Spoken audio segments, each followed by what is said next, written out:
maaari bang bilisan mo? Baka maubusan na tayo ng upuan sa simbahan. Opo, tiya.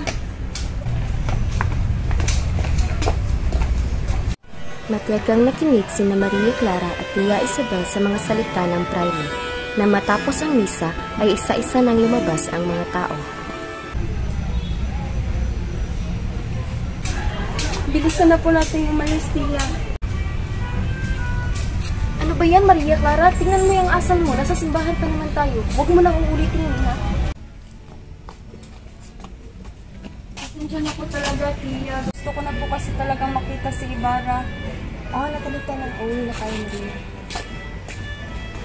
Pagkarating nila sa kanilang tahanan ay minabuting muna ni Maria Clara na magpatuloy na lamang sa pagtatahi upang malibang ang kanyang sarili.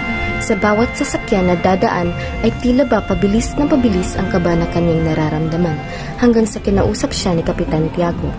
Mas mabuti magpahinga ka muna, Maria Clara, sapagkat tila hindi maayos ang iyong pakiramdam at ikaw ay namumutla na. Sa San Diego na lang, pinsan. Maayos ang bahay natin doon at malapit na rin ang piyesta.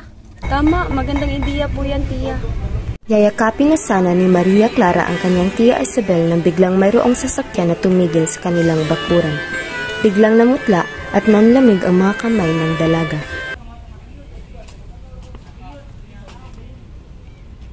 Ano ba yan, Maria? Lumabas ka na sa pinagtataguan mo? Ayun si Ibarra o yung mahal mo. Umayos ka nga.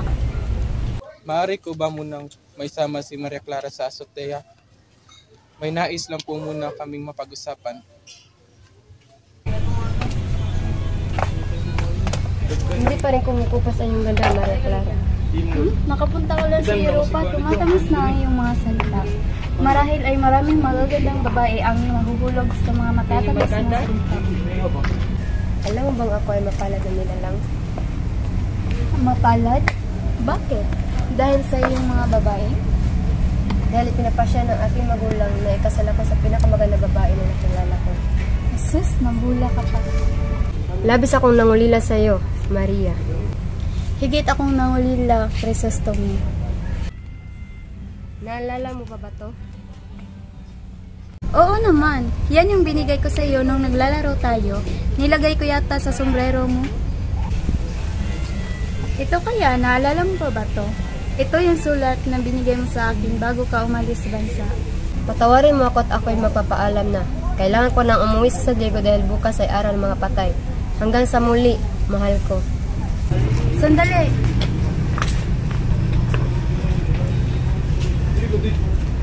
Lalay mo ito sa iyong mga magulang. Salamat, mahal ko.